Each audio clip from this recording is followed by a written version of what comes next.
Det er god motion. Det er god motion. Whoop, whoop. Whoop, whoop, Camilla. Ej, så kan vi sætte sammen. Jeg har det god motion, det ligger jo på min video. Jamen, det er det. Nå, Er vi i gang? vi er sgu lige i gang nu. Nå, jeg har ikke kendt den her besked endnu. Ja, vi kan bare lade den køre. Ja, så.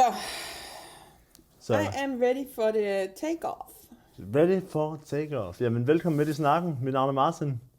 Mit navn er Camilla. Og vi er værter, som vi sagde sidst.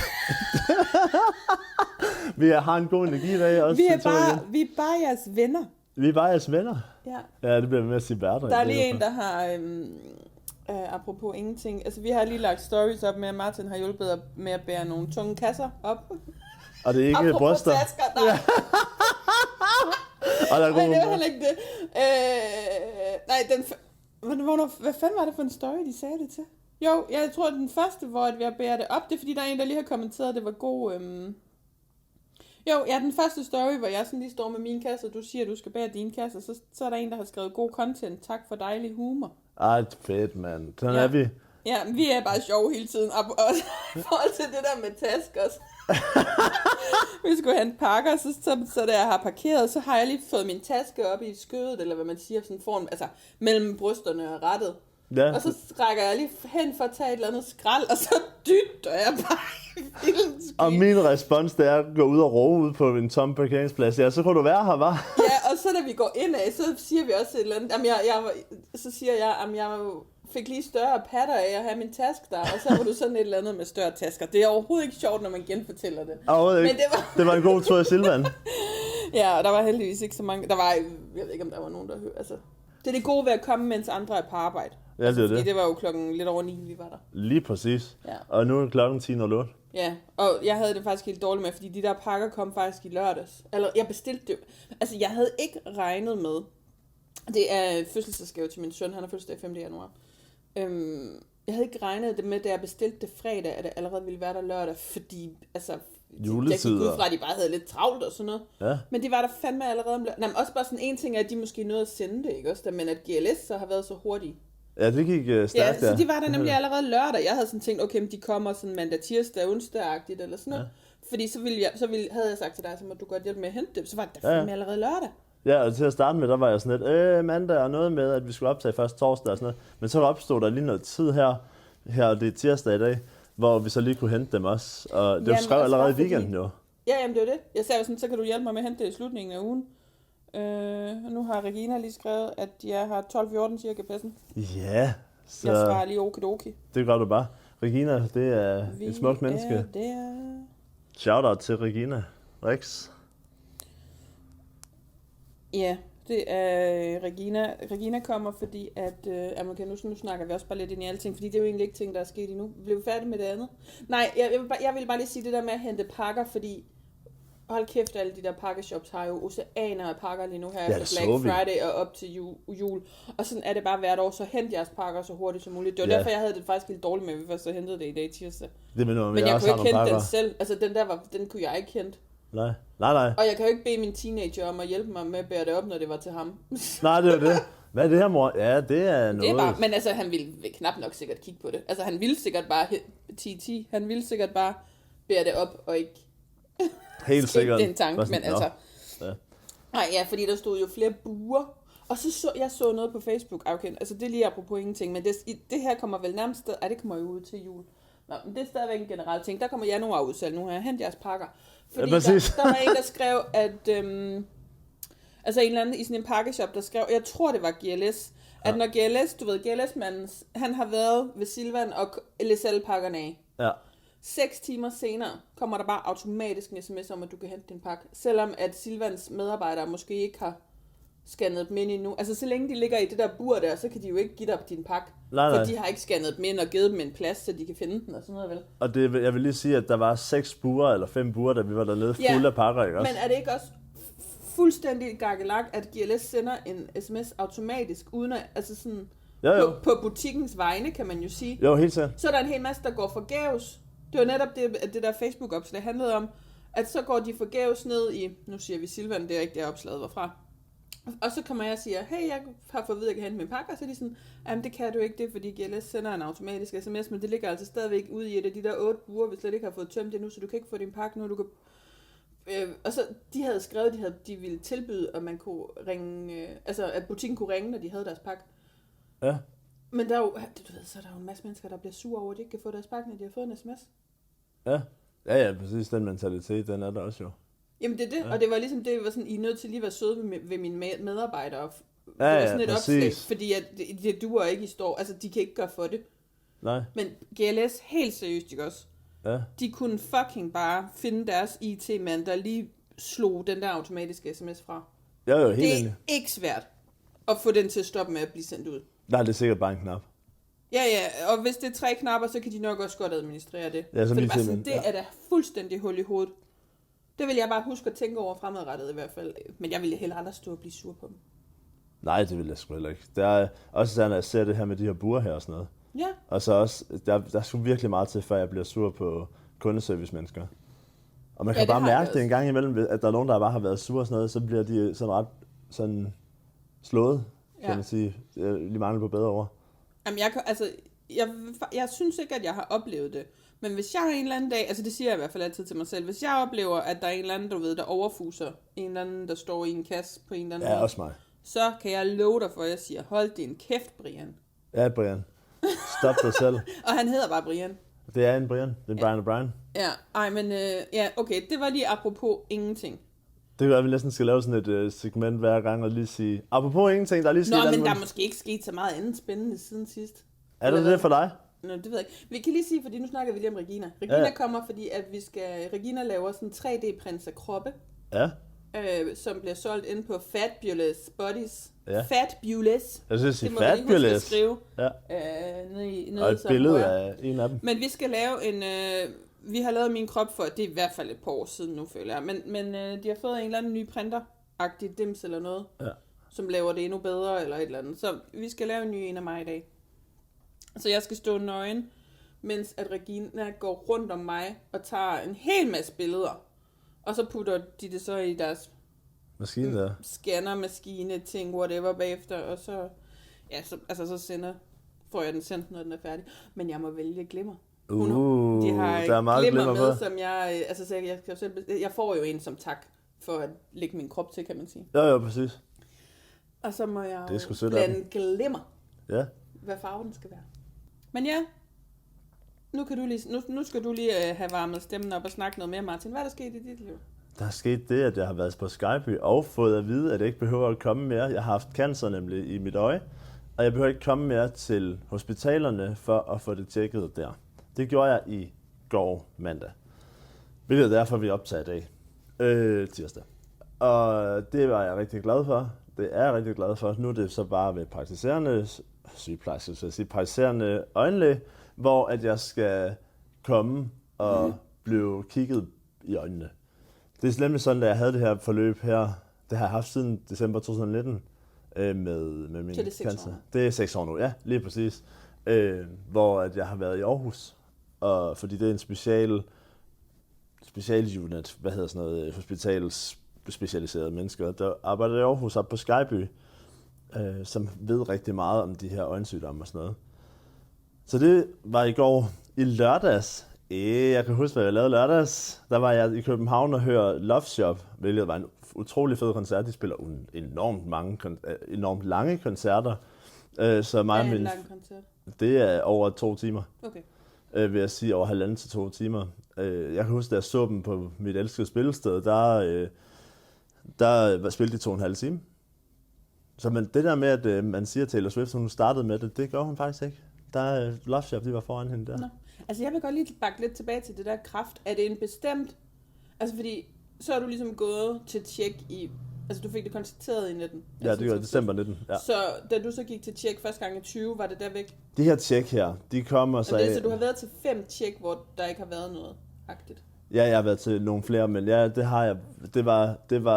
Det er sådan, da jeg blev behandlet, der fik jeg en stråling inde i øjet. Jeg skal nok spare jer for detaljerne, for det er sådan en biopsi i øjet, stråling af 2 omgange, eller det er så sådan en plade, man opererer ind, nu kommer det alligevel, Og så er den der i 10, det er radioaktivt i 10 dage og en 7 timer, et eller andet, noget, der lige passer præcist. Og derfra, der ødelægger det vævet, der er kraftigt, og så det, der gør, at man så skal til kontroller i 10 år, er det så, i alt, og hvor det bliver langsommere og langsommere i forhold til det der med, hvor mange gange man skal være der og sådan noget, det gør, at det er mere rest, man er. Okay, fordi jeg netop det, jeg tænkte på, om der var sådan en eller anden, man skal gå til kontrol så lang tid. Ja. Så nu siger du 10 år, så det vil sige, at de næste år, der er det så der, du kun skal gøre det ved en øjenlæge. Ja, de næste 4 år. Og så det vil sige 4 gange. Så de kunne sagtens have sagt op på 7, så du skal komme igen næste år. Eller sådan. Altså sådan, det er jo bare noget, de vurderer. Ja, det er noget, de vurderer. Ja. Men det vil sige, at når det er, at de siger, at jeg godt kan blive sluppet af deres afdeling, det har de aldrig gjort før. Så er det fordi, at jeg er så langt væk fra risikoen nu, at det ikke er nødvendigt mere. Jamen altså sådan, det var jo egentlig bare positivt, men det var bare, jeg er bare så nysgerrig på, fordi jeg ved jo, at det der med, så går man til, når man er blevet erklæret rask, sådan, så går man i hvert fald til sådan minimum årskontroller, men på et eller andet tidspunkt, så stopper de jo de der årskontroller. Ja. For de fleste folk, ikke kun i dit tilfælde. Nej. Og så har jeg også, udover det, der har jeg været ret meget afsted ude fra mit hjem, så jeg glæder mig til en uge her, hvor jeg bliver mere i ro. Nå, helt generelt. Ja, helt generelt set. Ja. Er der mere, jeg har lavet? Jeg har optaget podcasten med dig i løbet af sidste uge også. Lavet det om, som I jo kan høre på afsnit 6. Ja. Det her er afsnit 7 jo. Så hvad med dig? Hvad har du lavet siden sidst? Ja, nu så er jeg nødt til at kigge i min kalender. Altså, jeg tror ikke rigtigt, jeg har lavet... Nu har jeg fået 2 beskeder, hvad er det? Nå, det var, jeg skal huske, at jeg skal lave negle i morgen. Det skal jo også passes. Det er, fordi det er 5 uger siden i morgen. Hold kæft, de trænger. Jamen, jeg tror ikke, at jeg har lavet alverdens spændende ting. Jeg har... vi har haft snakket om postbud. Ja. Ja, den saga er død nu, håber jeg. Ja. Fordi at... Jeg tror, sidste gang optog vi jo torsdag, så der havde jeg jo set ham onsdag. Ja, ja. Så det har jeg jo nævnt. Så vores samtale er bare sådan faded ud. Ja. Men så snakkede jeg jo om det på min story på Insta. Og så er der en, der kommenterer. Og så har hendes veninde, og det er 100% ham. Ja. Hendes veninde har oplevet lidt det samme med ham her, bare når han kørte taxa. Ja. Så havde han sådan, skrevet til en og spurgt, om hun havde glemt sine AirPods, og så har de sådan haft en lidt længere on-and-off relation. Det lyder lidt mere træls, end de få dage, jeg lige har været i det. Men jeg synes bare, det er det, jeg elsker sådan ved min Instagram, ikke også da? Ja. At selvom verden er så stor, ikke også da? Så er den så lille samtidig. Så er den bare så lille, fordi at jeg står og jabber et eller andet om en random dude, og så meget har jeg jo heller ikke sagt om ham. Altså sådan på story. Jeg står jo ikke og siger, at han hedder det her, og han ser sådan ud, og bla bla bla. Og alt det, eller intet, jeg skrev. Men at, at hun så alligevel på en eller anden måde kan genkende det og spørge. Altså fordi så skriver hun og spørger, jeg er simpelthen nødt til at spørge, starter hans forbogstav med? Men det ja. Og så var jeg først sådan, ej det gør det ikke. Altså sådan, for jeg var sådan, ej jeg kan jo ikke. Altså, hvad er nu det her, ikke også der? Også fordi man ved jo ikke, hvorfor folk spørger. Nogle mennesker kan jo være idioter. Jo. Prøv at se, om de kan fiske et eller andet. Men jeg svarede sådan, nej det gør det ikke, men hvorfor spørger du, det skulle da mærke, eller sådan, sådan sjovt. Ja. Og så svarede hun så meget langt, og så var det sådan, okay, og jeg kunne se, altså jeg kunne godt sådan genkende hendes profiler, altså sådan, vi har skrevet før, mener jeg, sådan, så du ved jeg, sådan, hun var god nok, og så var sådan, okay, det er hans forbogstav, og så fik vi bare ret hurtigt pejlet os ind på, at det var ham. Fordi han hed det der, og han så sådan ud, og hans efternavn kunne hun faktisk også sådan nogenlunde huske, og han har sit efternavn tatoveret her, sådan ret stort. Og så var det sådan, okay, men det er ham. Og altså sådan, hun kunne også huske, hvilken vej han boede på, og sådan noget. Okay, ja, det er så det. Sådan, det var ham. Det er også den måde, at jeg hører det, du fortæller her på, at så det er sådan rigtig en type, hva'? Jamen, han er en type. Og der var også en, der sådan kommenterede på min story, og det er sådan, det er meget fordomsfuldt også, men hun var sådan, hold kæft mand, det er bare, man skal bare holde sig væk fra sådan nogle, altså de der sådan kører taxa og er buet, og sådan, altså de har aldrig noget godt med sig. Det er nogle ballademager, nogle af dem. Og jeg har det sådan, vi kan jo ikke skære alle over i en kamp. Det kan man sgu det. Men jeg tror stadigvæk, at der er lidt om snakken. Men jeg er også sikker på, at der findes taxachauffører og postbud, som ikke er røvhuller. Jeg vil sige, jeg har hørt nogle historier fra nogle veninder af os med taxachauffører. Der var blandt andet en, som... Også røvhuller. Jamen, der var en, som hvis veninde, hun er også virkelig, virkelig et savage menneske, og det er virkelig fedt, som ærligt, da hun på et tidspunkt kørte en taxa, så betalte hun, og så bollede hun ham. Hun havde lige mødt ham. Så der er noget om snakken med de her taxichauffører nogle gange. Altså bollede de i bilen, eller hvad? Ja. Ej! Ja, og jeg tror på den her veninde, der fortæller det. Fordi også jeg har mødt hendes veninde. Ja. Og det undrer mig ikke. Hun er pisselig glad. Hvis hun har en lyst, så gør hun det. Det kan være, at vi en dag skal have et afsnit. Hvis der kommer en sæson 2, Ja, så kan vi have et afsnit, hvor jeg kan fortælle en historie, der kunne minde lidt om. Men ikke har noget med en taxa at gøre. Nå, Tranberg. Jeg kan ikke huske, om jeg har fortalt dig det. Nu må vi se, der er Det en har noget med teaser sådan her. nogen her at gøre, siger det der sådan noget? Overhovedet ikke. Nej, så har jeg ikke fortalt dig den historie. Der er andre, der godt kender den historie. Men... Nå, så må vi se i sæson 2, hvis der kommer sådan en. Det var ikke en taxachauffør, men jeg vil sige, at det involverer er også en type, man burde holde sig fra, tror jeg. Godt. Det var det, du sagde om det, fordi at, ellers så får du sagt det hele, og så er der ikke noget til sæson 2. Ej, det ved jeg slet ikke, hvad jeg tør at sige. Det tør jeg godt at sige. Det tør jeg godt. Men det er også fordi, at hvis man nu kan finde ham eller et eller andet. Ja. Ja, det bliver en god historie i sæson 2, hvis der kommer sådan en, Martin. Ja, hvad det? Du får den heller ikke at vide før der. Nej. Nej, okay. Jeg er heller ikke nysgerrig. Du har glemt det igen. Hvad snakker vi om? Nej. Ja. Nå, det vi skulle snakke om i dag, det har vi været lidt længere om at komme hen til, det var faktisk sådan noget med venskaber. Ja. Og både sådan, altså sådan, altså ikke sådan decideret, om vi skal tale om dit og mit venskab, men nogle mennesker er jo venner med de samme fra folkeskolen hele livet. Andre, der er der lidt mere rotation. Er der forskel i, hvad man sådan vægter højt i et venskab? Ja. Hvornår er noget et venskab, og hvornår er det bare bekendte? Ja, præcis. Det er lidt sådan en snak, vi gerne vil have i dag. Og det falder jo faktisk ret godt ind i det, vi optog sidst. Ja. Hvor at du faktisk ret sådan kort siger et eller andet med, at der var ikke noget nice i din folkeskoletid, fordi at du blev mobbet. Ja, lige præcis. Og der snakkede vi netop om, at maybe we can use that in another afsnit. Og det kan vi at godt, vi lige kunne uddybe det lidt mere. Og det blev det her afsnit. Ja. Og så også noget med alder. At man over tid kan skifte værdier, som du jo siger. Og også det der med, at man har tvunget fællesskaber i skolen. På en eller anden måde ved klassen og sådan noget. Ja, måske også sådan noget med, at man kan være venner på tværs af alder. Ja, det er altså, sagtens, fordi jeg er 37, du er 29. Vi begynder, selvom at der måske faktisk er, 8 år kan jo lyde meget, men ikke når vi er oppe i vores alder. Nej. Men så har vi også en fælles veninde, der er 22. Ja, det har og der kan man jo sige, at mig og hende, det er jo en stor aldersforskel. Og jeg har en veninde, der er et par nede i Holland, hvor den ene han er 46 eller 47, og hun er 62, ikke? Ja, så det altså sådan... Og det er det, hvor vi samles som World of Warcraft eksempelvis. Ja, men jeg ved ikke, jeg ved heller ikke, hvad... Jeg håber ikke, at det her ender med at såre nogen, hvis nu der er nogen af vores venner, der lytter, eller nogen, som troede af vores venner, og så hører de bare, at de kun er bekendte. Nej. Fordi jeg tænker sådan lidt, om vi skal starte med sådan, Martin, dine venskaber, du har i dag. Det er venskaber, jeg har i dag, ja.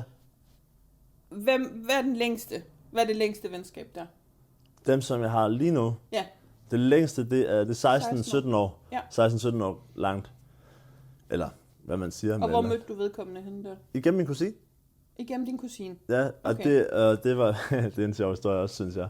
Det er en sjov historie også, synes jeg. Nå, ved det, men det er sådan... jeg kender den ikke endnu. Det var den gang, at jeg var straight. Nej, jeg var 13 år gammel i 2009, hvor at jeg lærte min kusine, der er 2 år yngre end mig, bedste veninde på det tidspunkt at kende.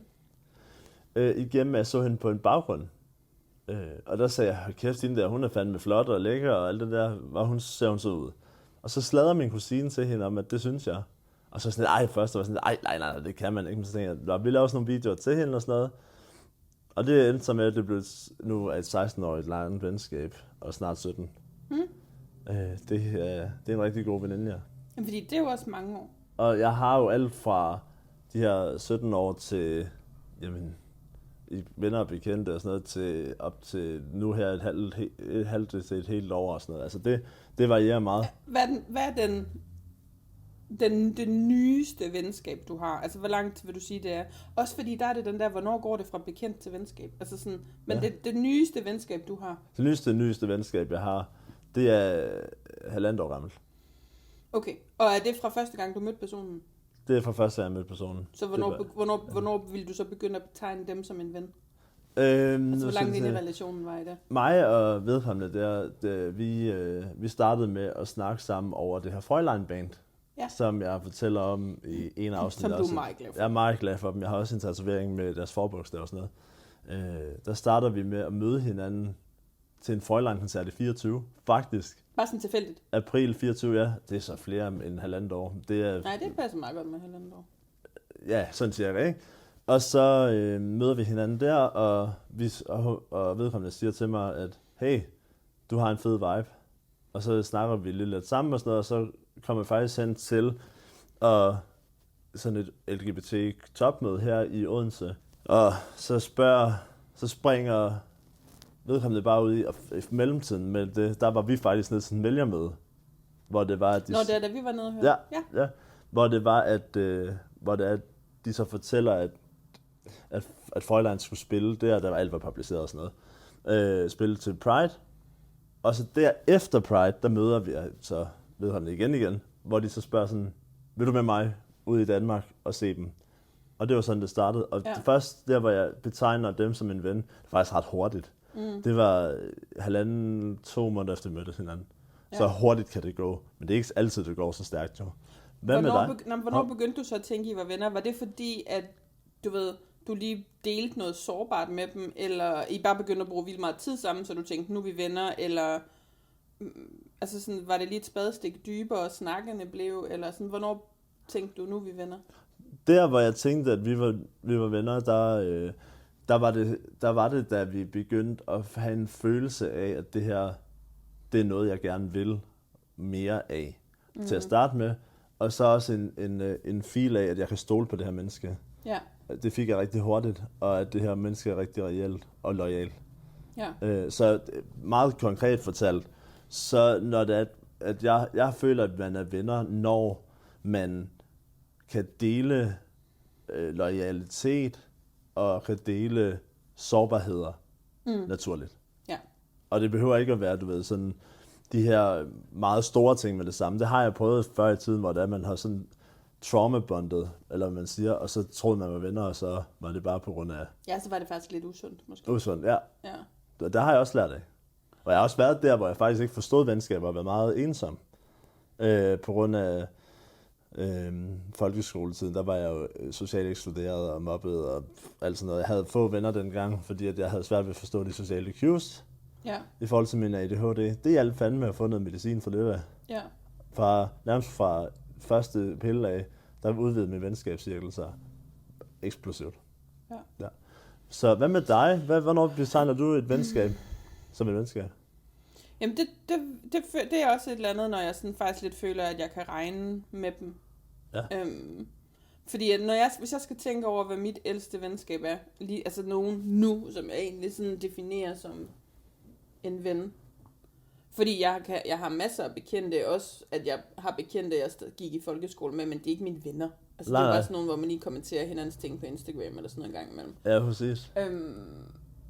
Så min ældste ven nu, det er nok vores fælles veninde, og det er jo så, vi er 2025 nu. Ja. Så det er 4 år. Ja. Og jeg føler, jeg har haft meget sådan rotation i mine venskaber. Ja.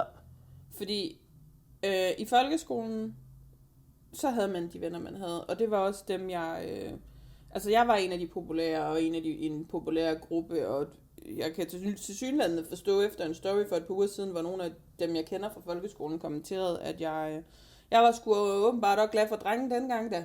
Ja. Åbenbart. Jeg var lige lidt hurtig, synes de.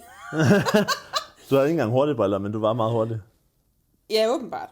Altså, og det var altså kun sådan noget som at kysse og sådan noget, fordi at jeg blev jo kærester med min børns far i 8. klasse, da jeg var 14. Ja. Og han var den første, jeg sådan var sammen med. Men det var slet ikke det, vi skulle snakke om, vel? Nej. Men så har man haft de venner, det var dem, jeg spillede fodbold med, håndbold med. Så kom vi på gym, der kom jeg i klasse med 7 af dem, som jeg egentlig sådan stadigvæk kendte fra min folkeskole. Hvor jeg faktisk havde håbet at komme starte lidt mere på en frisk. Ja. Men så du ved, så igennem gymnasiet var det også lidt... Igennem gymnasiet, der fik jeg en tæt sådan veninde. Ja. Udover de der, jeg allerede kendte, men der var vi heller ikke så tætte mere.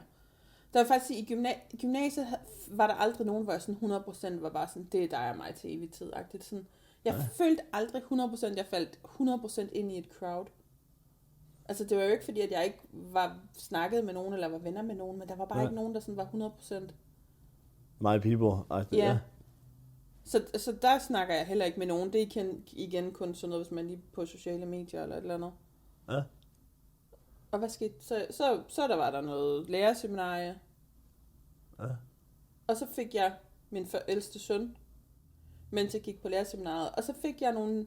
Så de få venner, jeg havde tilbage der var sådan en lille håndfuld fra folkeskole. Da jeg fik barn, altså jeg var 22, da jeg blev gravid, der var ikke nogen andre i min vennekreds, der fik børn. Nej. Ikke allerede der. Og for os var det jo ret naturligt, vi havde været sammen 8 år.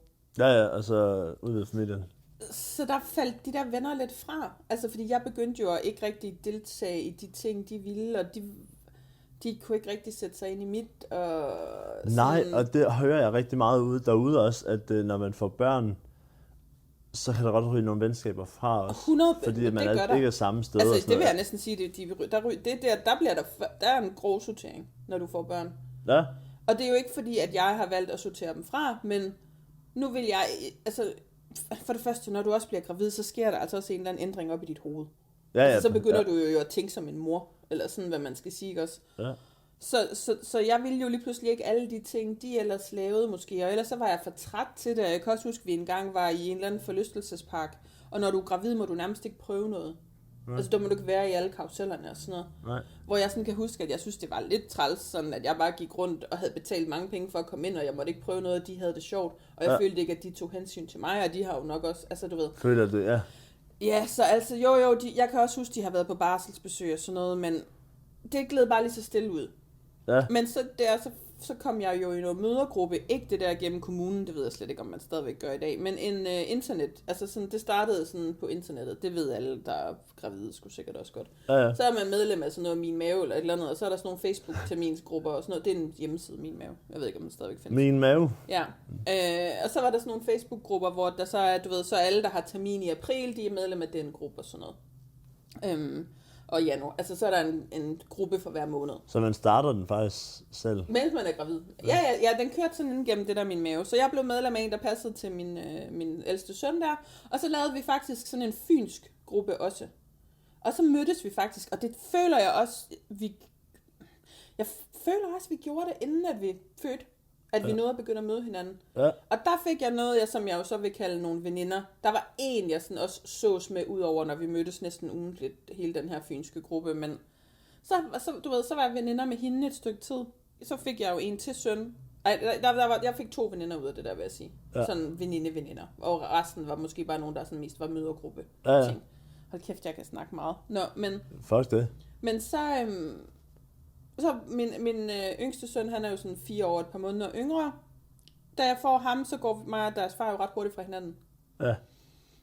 Og de venskaber, jeg havde der, allerede fra mødergruppeveninderne, de var jo de havde alle sammen deres partner jo, ikke også der. Så da jeg så blev single der, og stod med en knap 5-årig og en halv år gammel dreng, i starten, der havde jeg den lille sovende hele tiden og sådan noget. Men da jeg så begyndte at have lidt børnefri, fordi han blev stor nok til at sove hjemme med far, bla bla, ja. Så havde jeg jo en eller anden trang til at komme ud. Ja, det var du selv om, ja. Og sådan noget. Og også være sammen med andre mænd, og date, og sådan. Jeg havde jo ikke været sammen med andre end ham. Nej. Så hele den der ting, den kunne mine mødergruppeveninder ikke forstå. Og de kunne ikke forstå, at når jeg endelig lige havde en fridag, hvorfor pokker jeg ikke bare havde lyst til at være hjemme og slappe af, hvor jeg laver jo fucking ikke andet. Jeg er jo hjemme hele tiden med den her lille baby, jeg er på barsel med for det meste af tiden, og han går tidligt i seng, og så har jeg da min aften alene alligevel, så når jeg endelig har mulighed for at tage ud, så vil jeg gerne ud. Så der mødte jeg faktisk, og det var også på internettet, der mødte jeg sådan lidt random i sådan en eller anden fynsk single-gruppe, en kvinde, hvor jeg føler ikke, vi havde skrevet ret meget sammen, så ville vi spise brunch. Ja. Og så var vi bare... Connection instant. Ja. Og det blev altså sådan... Der var bare... Og det var der også en hel del år faktisk. Og så gled det sådan lidt ud i sandet, og så har der også været nogle løbende der med ikke? Mm. Jeg føler sådan, at der er sådan et eller andet... Vi skilles ikke rigtig som uvenner. Man har nok bare fået det ud af hinanden, som man skulle. Ja, jeg er nødt til at tænke sådan på det. Jamen, jeg tror også, det er sådan, at det er nogle gange. Altså, hvor det er, man... Jeg havde troet, at specielt hende her, altså hende, jeg mødte, da jeg var blevet single, jeg troede, at vi var for live. Ja, fordi det kan man godt tro nogle gange. Jeg har stoppet med at tænke det, fordi at, altså med folk, jeg håber, og jeg er glad for det. Altså, når jeg tænker over, at jeg har nogle venskaber, og sådan, men det er ikke sådan, at jeg... det er også en... Altså, jeg håber, at jeg har en masse mennesker, der er for live. Men jeg kan ikke mærke, hårdt sagt, eller tør jeg? Altså, jeg tør ikke at mærke, tror jeg, det der med at sige, jamen, du er mig for life, fordi ellers så tror jeg, at den skuffelse over, hvis det går galt, at den vil fylde for meget. Ja, fordi at... Men jeg tror bare ikke nødvendigvis, det behøver at føles som en skuffelse. Jo, det vil man jo føle, hvis der for eksempel, at man har haft en konflikt, eller at du føler, at den ene bare har valgt dig fra. Ja. Men hvis det sådan føles lidt som om, at okay, men jeg rækker heller ikke helt ud på samme måde, jeg er også lidt begyndt at gå en anden vej, eller sådan... Så føles det meget mere sådan, naturligt vel? Ja, det er det, jeg tænker, altså sådan... Fordi nu sad jeg faktisk lige og tænkte på, når jeg sagde, at mit ældste venskab faktisk er sådan 4 år gammel, fordi hende, vores unge veninde, det er jo faktisk nok cirka samtidig, at jeg lærte hende at kende, men der var hun en kollega til at starte med. Ja. Og 18 år.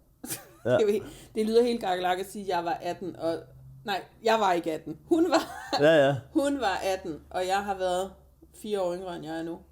Så det er så 33. Ja. Og jamen, altså, der var bare en eller anden, hvor vi klikkede helt vildt godt. Altså, vi har også en veninde-tatovering. Ja. Og den, altså sådan, der har hun nok nået at blive 19 måske, da vi fik den. Men, altså, det lyder sådan lidt gakkelak. Men hun er jo også en, jeg stadigvæk har i mit liv. Og det kan godt være, at der er nogle steder, hvor det måske ikke lige er hende, jeg ringer til, hvis jeg har et eller andet med børnene, du ved, eller sådan noget, fordi hun er jo mere på alder med min søn. Altså ja, end dig, ja. Så der er måske, men altså samtidig, så er der også bare et eller andet, der jo sådan holder os lidt sammen, kan man sige. Ja. Så alle mine venskaber er jo faktisk kommet der i 21. I 21, ja, fordi jeg havde en kæreste 1,5 år, ikke at der var noget galt med ham vel, men så fik man også lidt relationer igennem ham. Men det er jo heller ikke nogen, igen. Ja. Så efter ham, så er der sådan sket et eller andet skift igen for mig. Jamen det er det, og jeg tror også, det der skift der, det er nødvendigt i perioder. Så er der nogle mennesker, som der holder bare ved de samme mennesker. Ja, og der kan måske også være, for det vil faktisk sige mig og hende, den unge her, vi har da lige haft i hvert fald et halvt år eller sådan noget. Ikke indtil nu, men for et stykke tid siden, hvor vi faktisk næsten ikke snakkede sammen. Vi havde streak på Snapchat. Ja. Den er på 1100 og et eller andet nu. En streak på Snapchat, det er, hvis du sender en snap til hinanden hver dag, så tæller den. Ja. Så hvis din streak er på 1000, så hvad er vores på? Nu skal jeg sige det, Martin. Det må du gerne. Fordi altså, du ved, den holdt vi fast i, men ellers så snakkede vi faktisk ikke sammen. Vores, den er på 922. Hvor vi ikke snakkede så meget sammen, men jeg har jo også lige haft alt mit med, altså sådan, hvis vi kigger et år tilbage, så havde jeg virkelig ikke noget overskud, og jeg havde det virkelig dårligt, og ja, præcis. Det fik vi så svar på i foråret, hvorfor jeg ligesom sådan, altså du ved, jeg var ved lægen, jeg har fået det bedre, og det kan jeg også huske, at så begyndte jeg lidt at se hende igen, hvor jeg også bare sådan, prøv lige, jeg havde ikke overskud til noget som helst. Nej. Jeg magtede at se en person, eller så lavede jeg bare ingenting, når jeg var børnefri, fordi jeg havde ikke overskud til det. Ja, præcis. Så der kan jo også være venner, hvor så er man måske ude af hinandens liv et par år, eller et eller andet, og så kommer man ind igen. Ja. Jeg er glad for, at nu siger du det med det sidste år. Mit sidste år har været fuldstændig turbulent. Og jeg er glad for, at jeg har venskaber, der, når det er også dengang, jeg blev diagnosticeret med paranoid skizofreni og sådan noget, der er bare sådan lidt, okay, du kommer tilbage, når det er, at du er klar igen. Ja, at man godt lige kan vente lidt. Ja, præcis. Ja. Og man ikke nødvendigvis burde, eller bare skal være på hele tiden. Jeg har haft det rigtig svært med det der med, når det glider ud i sanden, fordi jeg har haft sådan rigtig, jeg blev nødt til at holde fast. Men nu er jeg bare sådan mere sådan, okay, det er okay, hvis der er noget, der glider ud i sanden. Det kan være, det åbner sig igen jo, som du siger. Ja. Jamen, fordi det tror jeg da nogle gange, at der er ting, der gør. Og det er jo rigtigt, som du siger, du havde da lige en periode her, sådan tidlig sommer, hvor du var meget væk, og ikke havde overskud til så meget. Ja. Og, men derfor så kunne man kunne lige tjekke ind en gang imellem, men det var jo ikke... Men jeg vil jo også sige, at vores venskab først er startet sådan virkelig her sådan i sommers.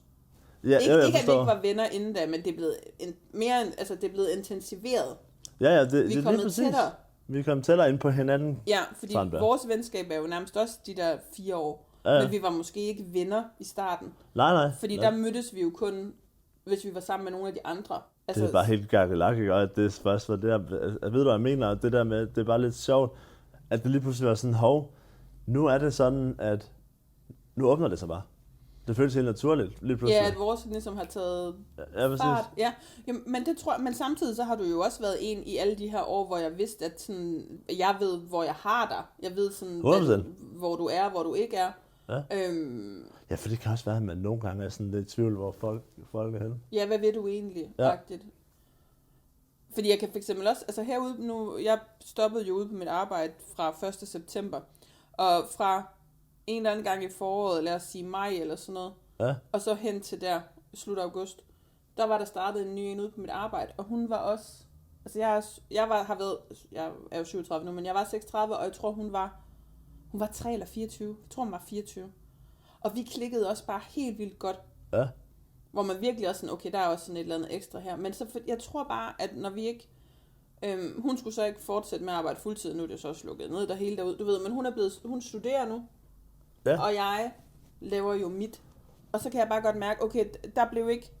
Altså, vi kom ikke til at holde fast i det her venskab. Nej, for det kræver også en arbejde, ja. Ja, og jeg tror, så kan man bare... Altså, så er vi for forskellige steder i vores liv. Ja, præcis. Men hvis vi stadigvæk havde mødt hinanden hver dag på arbejde, så havde det været mere grundlag. Så havde det udviklet sig mere. Ja. Lidt ligesom med mig og vores helt unge veninde der. Ja. Men det tror jeg simpelthen ikke, at mig og hende der, jeg tror hun var 24, altså der vi ikke haft nok tid. Nej, og det kan også være en ting. Ja. Det der med tid, og hvornår er det, og det er så individuelt, ikke? Jeg har haft et tidspunkt med en, som jeg har kendt siden, hende har jeg faktisk ikke snakket om så meget med dig, men en, som var en soulmate veninde. Altså fuldstændig, men det var også, og det er også noget, det jeg har lært af, men det var også noget, det var meget intenst. Og ikke på sådan en toxic måde, men sådan meget intenst i sådan en måde, at vi lærte hinanden at kende, genlærte hinanden at kende. Fordi da jeg var barn, der vidste jeg godt, hvem hun var. Så det var faktisk sådan, da det var, at min fætter, han inviterede hende ned forbi. Det var på et tidspunkt, jeg snakkede meget med min fætter her. Der var sådan lidt, hende her, mener du det? Og for første sekund, vi snakkede sammen der var jeg sådan lidt, hende der, det skal være en del af mit liv lige nu. Men var det så, når du siger, det sådan var lidt intens, var det fordi I traumabondede lidt, eller hvad? Ja, også det. Men når det var intens, så var det også fordi, vi udviklede os helt vildt som mennesker. Ja. Hun gik fra at være sådan et menneske, som var enormt låst i sit forhold til en psykopat faktisk. Som jeg hjalp hende ud af. Og så var hun også et sted, hvor det var, at folk ikke rigtig kunne forstå hende. Ja. Og jeg var mere sådan vældig, skulle jeg sige. Så jeg var sådan lidt, vi hjalp hinanden på den måde, og hun gav mig en masse ting og sådan noget. Så der var traumabonding, men der var også en rigtig meget udvikling. Vi sås. Det er måske også lidt voldsomt nu, når jeg tænker over det, men der var teenager også og sådan noget, som er på en anden måde. Men slut teenageårene. Men vi sås faktisk i 5 ud af 7 gange om ugen, og vi snakkede i telefon, når vi ikke sås. Det var helt vildt, og vi kunne aldrig løbe tør for noget at snakke om. Og er I venner i dag? Nej, det var vi ikke. Det er vi ikke. Der skete en masse ting. Min jalousi eksempelvis var for voldsom. I forhold til hende og andre veninder? Eller venskaber? Eller sådan? I forhold til hende og forhold og sådan noget, det er også en lang snak. Men, men det der med min jalousi, jeg har nemlig en jalousi, jeg kalder, at jeg er recovered jealousy addict, eller sådan noget den stil. Det kalder jeg det lidt sådan noget. Altså det er ikke sådan, at hvis man møder mig, da jeg begynder, nu er det ikke fordi, at folk, hvis de hører det her, ikke skal være sådan lidt, de skal ikke være sådan, gud, Martin, han er sådan en, der er jaloux på alting og sådan noget. Når jeg siger sådan, så er det fordi, at jeg har haft en jalousi, der var sygelig, men jeg har fået kontrol over den, og det er ved nogle strategier, jeg har lært igennem nogle venner og noget terapi og sådan nogle ting. Ikke direkte gået med det, men også at lære at forstå nogle dynamikker inde i en og sådan noget. Fordi det gør også, at det har jeg også tænkt over her, og over mit liv her, jo mindre besidderisk man bliver, og jo mere man sætter folk fri i venskaber og i kærlighed.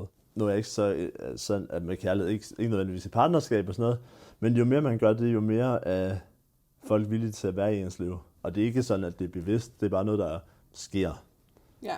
Fordi min jalousi, den har virkelig været altså, vanvittig. Og jeg ved ikke, har du oplevet at være jaloux for venskaber? Altså, det tror det. Jeg kan huske, jeg havde det lidt for eksempel der i gymnasiet, hvor jeg sagde, at jeg fik en veninde, og så begyndte der nemlig en anden i vores klasse, hvor jeg godt kunne mærke, at de begyndte at tage lidt mere. Men det var sådan, jeg følte næsten heller ikke, at jeg havde andre end hende den ene.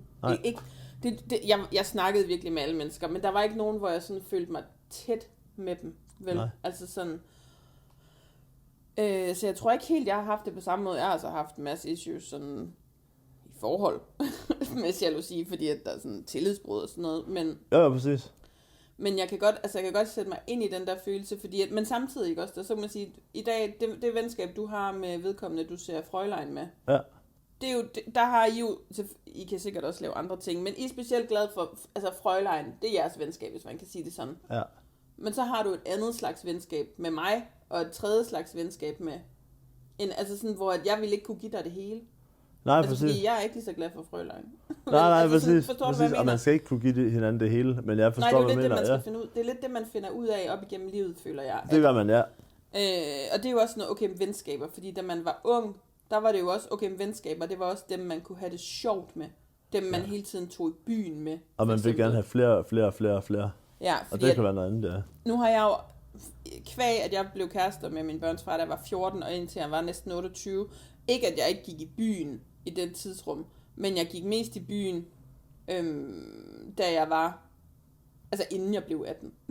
Ja. Nærmest sådan, så har man en kæreste, som er kedelig. Så da jeg så var 28 og blev single og begyndte at gå i byen. For der gik jeg en del i byen. Jeg har aldrig sådan drukket mig banke eller nu drikker jeg slet ikke og sådan noget. Nej. Men jeg var hver anden weekend, når jeg var børnefri, der var jeg i byen. Ja. For at have det sjovt. Ja.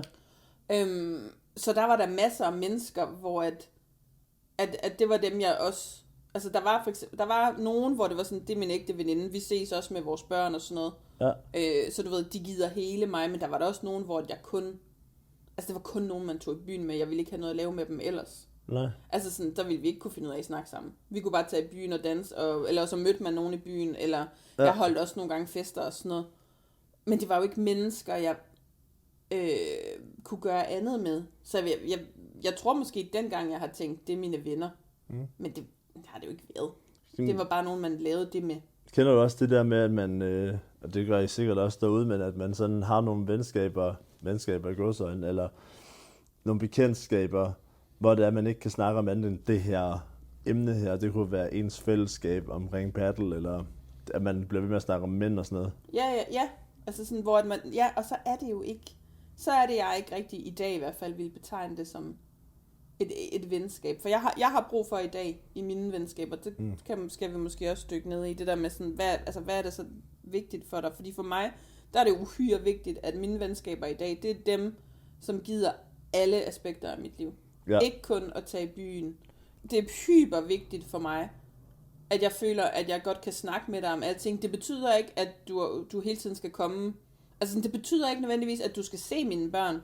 Nej. Men jeg skal kunne snakke med dig om mine børn, hvis det er noget af det, der lige fylder i mit hoved. Ja. Eller... og ellers alt muligt andet også, ikke? Ja, specielt fordi jeg har børn, så er det tit der, jeg føler, at den er skilt. Der er mennesker, jeg bare har det sjovt med at tage i byen med. Ja. Men du er ikke min ven, fordi at du aner ikke en skid om mig og mine børn, eller resten af mit liv for den sags skyld. Og jeg tror også, apropos at jeg havde det der et parforhold, jeg havde en kæreste på 1,5 år, og han gad sgu ikke rigtig mine børn. Så efter det forhold blev det også bare uhyre tydeligt og vigtigt for mig at se, at okay, de mennesker, jeg har i mit liv, hvor jeg betegner dem som, om det er en kæreste eller venner, så skal du give mine børn. Ja. Ja, der lærer man hen ad vejen af de relationer, der både er gode og dårlige. Altså, jeg siger ikke, at han var dårlig, men... Det er fordi det er ikke nødvendigvis, fordi de er dårlige, men så du skulle bare... Altså, så, det er bare ikke min ven. Altså, så, hvor at... Altså, der tænker jeg da også, det kan være, der er et eller andet, hvis at... Altså, du ville heller ikke kunne betegne nogen som en ven, hvis de ikke sådan kunne rumme dine diagnoser, og de, hvad skal man sige, de udfald, der nogle gange kan være i, hvor tilgængelig du altså kan være.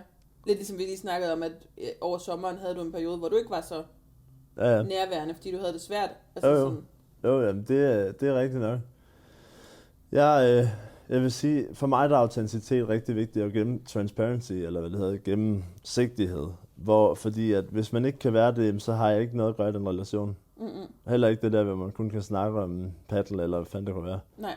Jamen, og det er jo også som lidt det, der ligger i, venskaber. det er det samme, der ligger i det for mig. Fordi hvis jeg ikke føler, at jeg kan snakke med dig om mine børn, for eksempel, så, er jeg jo ikke, så kan jeg ikke være mig selv sammen med dig. Nej. Fordi de er en ret... Det er dem, jeg er mest sammen med i mit liv, kan man sige. Ikke? Ja, jo. Sådan. Og i øvrigt nogle dejlige gutter. Hold kæft, de er søde, altså.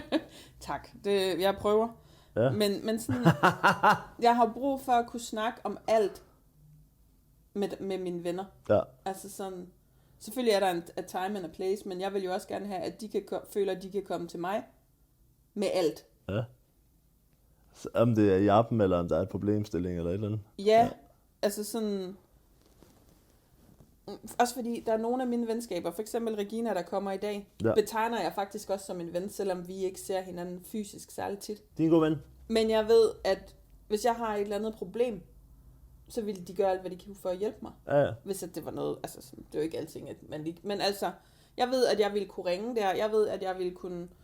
Altså sådan, selvom man ikke ser hinanden særligt tit. Ja. Jeg har faktisk flere relationer, nu har jeg jo min Instagram, og jeg har et netværk på den måde. Ja. Det, langt de fleste ser jeg jo ikke som venskaber, men der er få mennesker, som jeg har simpelthen kendt. Så der er for eksempel en gennem Instagram. Dengang jeg blev gravid med min ældste søn, og han bliver 14 lige om lidt, der blokkede hun. Det gjorde man dengang. Ja, det kan godt. Og hun er tyk. Ja. Men hun var den første dansker, jeg så, der lavede altså med fashion, sådan, du ved, med outfits og sådan noget. Fordi der var lidt sådan, jeg fulgte en engelsk blog, fordi Instagram kom ligesom dengang jeg var gravid med min ældste-agtigt. Jo. Så der var nogle amerikanske og nogle engelske, men hun var sådan den første, hun har aldrig været stor eller noget. Altså, jo, hendes krop, hun har aldrig været sådan en kæmpe navn. Altså, det er ikke noget, der ved, hvem hun er. Altså, sådan, men du ved, jeg faldt over hende, og så begyndte vi at følge hinanden på Instagram, dengang det sådan ligesom blev en ting.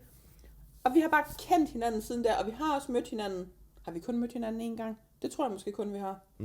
Men hun har for eksempel også rettet mit speciale. Og det er jo ikke fordi, at jeg sådan ser hende som en ægte sådan ven-ven. Det er jo ikke fordi, jeg har diskuteret alting eller noget med hende. Men det er også bare sådan en, hvor jeg føler, at jeg kan regne med hende, hvis jeg kommer med et eller andet. Altså det vigtige, det er faktisk først og fremmest, at man kan regne med folk. Ja, fordi jeg har også en rigtig god veninde i København. Hende ser jeg jo heller ikke særlig tit. Nej. Så det er vigtigt, at man kan regne med folk. Kan man sige. Fordi jeg, eller sådan tænker jeg. Ja, altså det at kunne regne med folk og kunne føle, at man kan være sig selv. Det er meget vigtigt. Altså det er mere og mere afslappet. Altså det vil jeg mene i hvert fald. Men jeg hører om derude, at folk de sådan, så kan jeg ikke fortælle det, eller så kan jeg ikke gøre det. Jeg er bare sådan lidt, hvorfor? Hvorfor er det, du har behov for at være i sådan en relation? Hvad der skal til? Det forstår mit hoved ikke. Nej, men det var jo også lidt det, apropos relationer, man ikke forstår. Jeg siger slet ikke, at alle relationer er sådan her, men vi to snakkede også lidt om det der med, at også i forbindelse med sidste gang, hvor vi snakkede lidt om det her med jul, og folk, der har de der julefrokoster med folk, de har kendt i 28 år og sådan noget, ikke også? Jo. Hvor at, altså sådan, gør man det, fordi man ægte stadigvæk er venner, eller er det bare noget, man gør, fordi man skal? Altså føles det mere som en ork at skulle til den der folkeskole julefrokost? Ja, hvis man kigger helt ind. Eller altså sådan, har du bare den relation, fordi at nu kan du ikke stoppe det, fordi jeg kendte hinanden så mange år, eller giver den der virkelig stadigvæk noget? Det tænker jeg nogle gange om folk, der har de der virkelig gamle venskaber. Ja.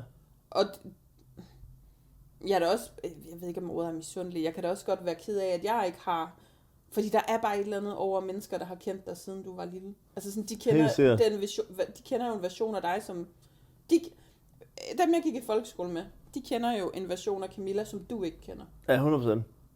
Og der kan jeg da godt savne, at man havde haft sådan altså nogen, der ligesom var med i ens liv hele vejen. Ja. Jeg havde på et tidspunkt, altså jeg ved ikke uvenner eller noget, men apropos det der med, det glider lidt ind og ud af relationen der. Men jeg har en, som har kendt mig i 28-29 år, min alder, som jeg er vokset op sådan on-off med og sådan noget. Da vi begyndte at genoptage kontakten her, sidste gang vi gjorde det, uden at der har ikke været nogen sådan uvenskabsting.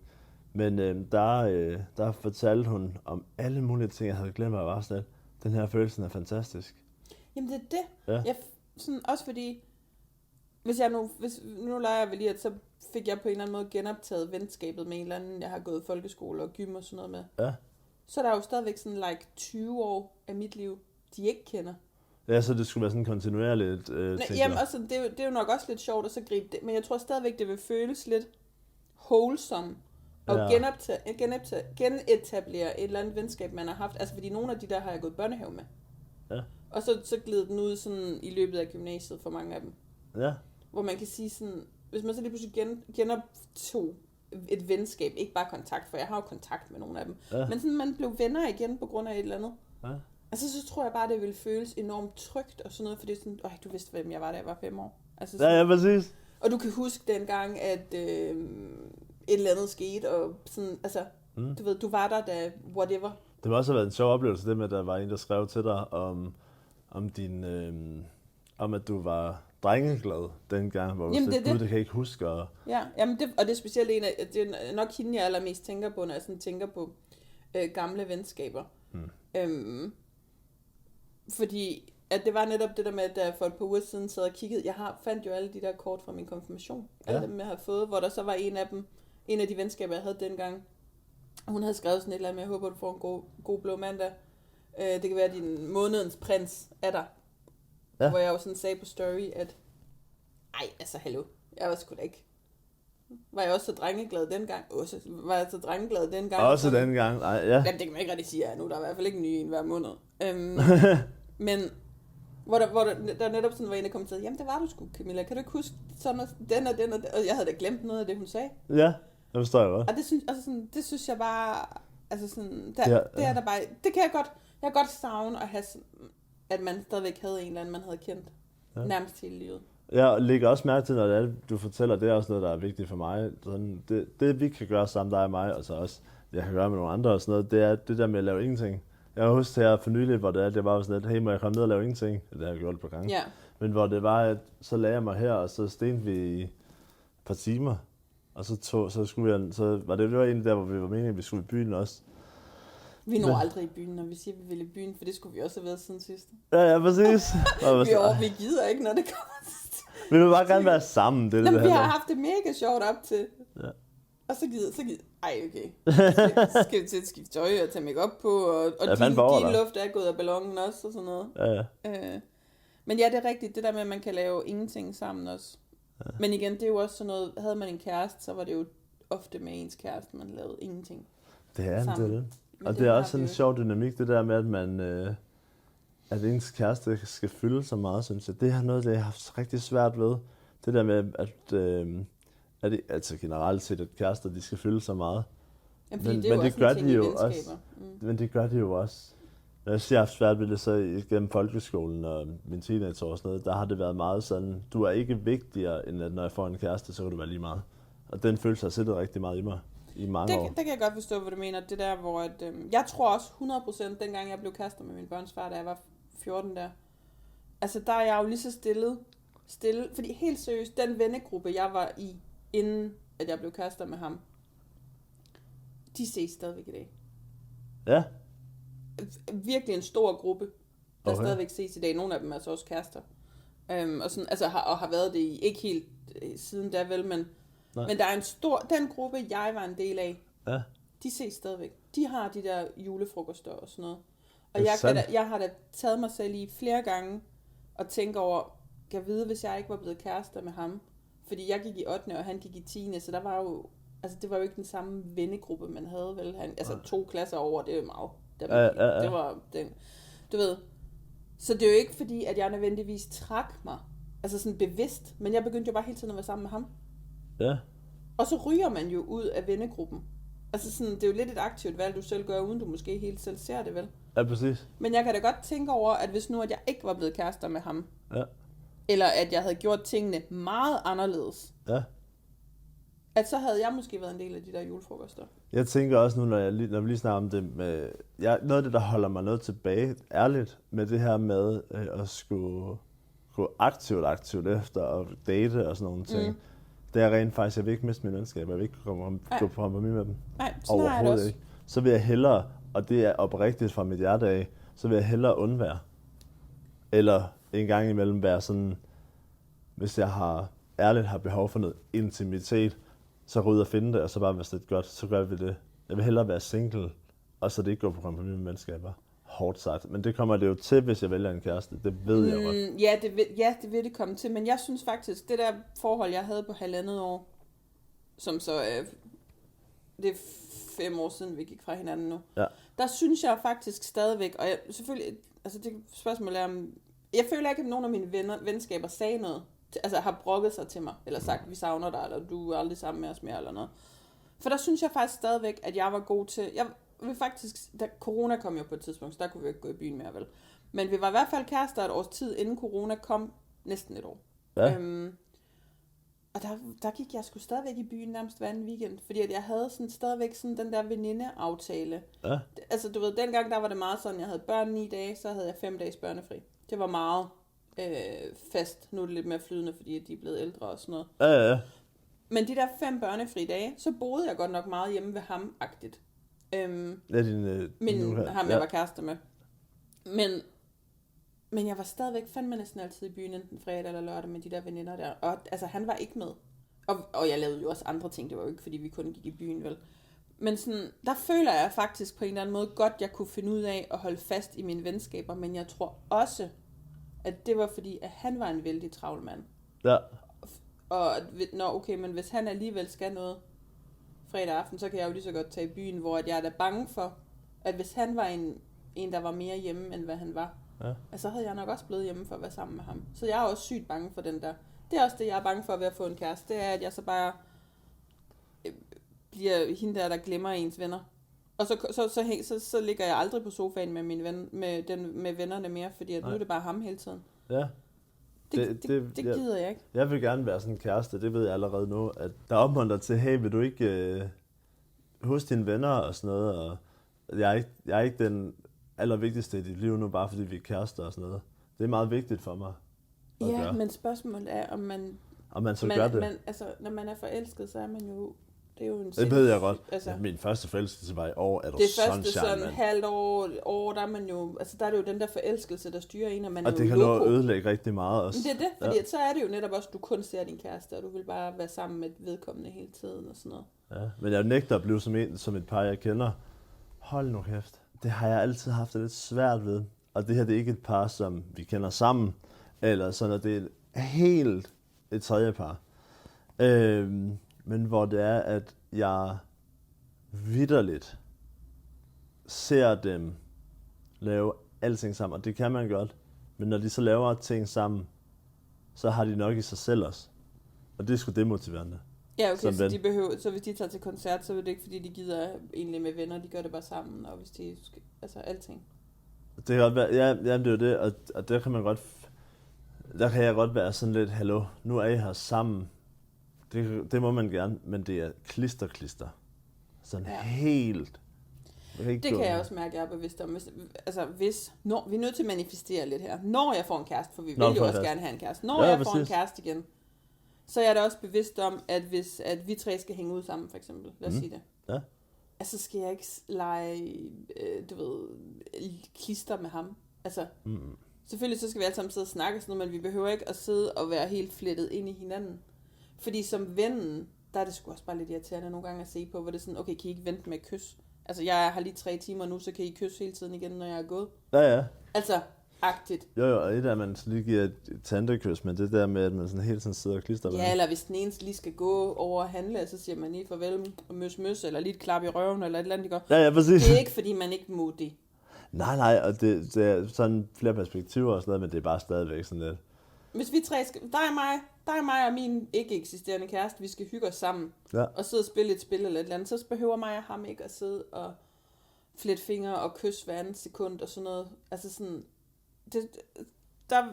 men Martin, når vi får en kæreste, så bliver vi jo sikkert bare helt gakkelak alligevel. Men det håber jeg vitterligt ikke, fordi det er faktisk det er noget af det, jeg er allermest bange for ved at få en kæreste igen. Det er det her med, at jeg på en eller anden måde er dårlig til at virkelig stå ved mig selv og sætte grænser og sådan noget. Og det er ikke fordi, at de siger, at du må ikke være sammen med dine venner. Ja. Det er bare mig, der er sådan, jeg skal være sammen med ham hele tiden, fordi jeg skal bare være sådan en god kæreste og gøre, og nu har han har tid torsdag, så er det også vigtigt, at jeg kan have torsdag. Så kan jeg ikke være sammen med dig alligevel, Martin. Altså sådan skal det ikke være. Han skal det overhovedet ikke være. Hvis jeg har planer torsdag, og det var det ikke så dag, han kunne være sammen, okay, så skal vi bare ikke være sammen, fordi jeg skal da ikke droppe mine planer for ham. Nej. Altså tænker du sådan i forhold til bare sådan sort-hvidt, eller hvad tænker du? Hvis vi 2 går til paddle torsdag aften. Ja, på den måde, så er jeg med. Og han kun kunne være sammen torsdag aften, Ja. så dropper jeg ikke paddle for at være sammen med ham. Nej, så må man lige finde ud af det selv. Jeg er med nu. Ja. Hvis vi to bare skal finde ud af at hænge ud en dag, og ikke skal noget bestemt, og han kun kunne ses torsdag, og vi måske havde snakket om torsdag, så kan det godt være, at jeg sagde, ved du hvad, kan vi ikke lige sige fredag i stedet for, fordi Carl Børge, han kan kun lige være sammen med mig torsdag, og jeg vil gerne nå at se jer begge to. Jeg vil gerne have, at du får en kæreste, der hedder Carl Børge. Ja, men altså, så hvis det er på den måde, du mener, så, altså, hvis vi to har en eller anden fast ting, vi går til paddle. Eller du laver podcast. Ja, men det rykker vi også vældig meget rundt på, kun på grund af dig, vil jeg lige pointere. Ja, vi begynder igen. Ja. Og på mandag, ja. Men altså, det vil jeg ikke rykke på. Men skal vi to bare finde ud af at hænge ud en dag, så vil jeg da tage hensyn til min kæreste og sige, hey, hvornår har du egentlig lige tid til, vi har...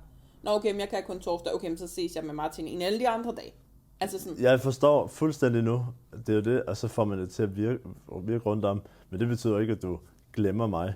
Nej, men det vil jeg altså sådan, hvis man begynder på det der med, at så aflyser man sin paddle-aftale med sin ven. Ja, og så det bliver med, ja. Det synes jeg ikke. Nej, også fordi så altså sådan, det er en aftale, du har med din ven. Ja. Og det har I gjort hver torsdag i det sidste 1,5 år. Ja. Så skal I jo ikke stoppe med det. Bare fordi, at der lige pludselig kommer en mand ind i billedet. Nej, præcis. Altså, der har man et ansvar, skulle jeg sige, både som ven og være... Det er i hvert fald vigtigt for mig. Altså sådan, at stadigvæk holde fast i. For som du selv siger, hvis jeg skulle vælge mellem en masse gode venskaber, som jeg har nu, eller at have en kæreste, hvor jeg så nærmest kun er sammen med ham. Ja. Hvilket er det, jeg har været i før-agtigt. Eller jeg vil ikke sige, at jeg kun har været sammen med ham, fordi at jeg synes egentlig, at begge de kærester, jeg har haft, har været gode til at have et liv.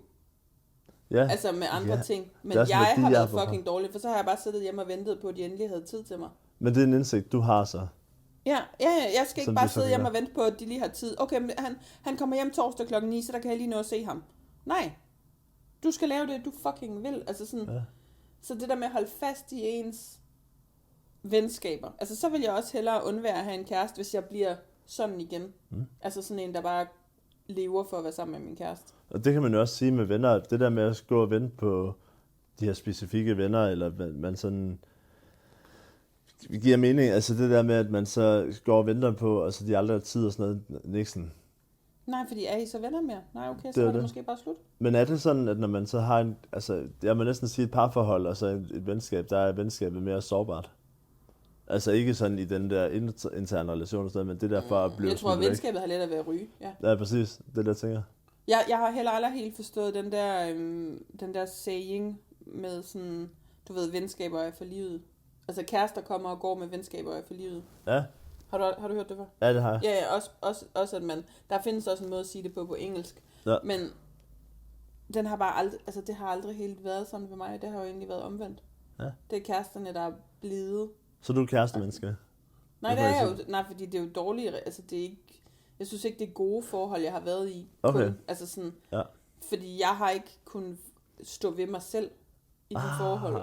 Og stået på min egen... 11. Ja, men jeg så 11-10 lige før, så tænkte jeg vidste godt, den kom jo. Skal jo ikke snyde. Nej, det var det ene tegn for mig, ja. Men altså sådan, jeg har ikke kunne stå ved mig selv og mine hvad jeg ægte gerne ville. Fordi hvis jeg kunne mærke, at jeg havde en eller anden interesse, eller whatever, som at min kæreste ikke brød sig om, så pakkede jeg det bare lige så stille væk. Og det gider jeg jo ikke mere nu. Nej. Så vil jeg hellere beholde mine venskaber. Og ja, det er sygt vigtigt for mig, at min kæreste heller ikke lægger låg på mig. Sådan. Han skal synes, alt ved mig er fedt. Altså sådan... Ja. Fordi at jeg gider ikke at stoppe med noget.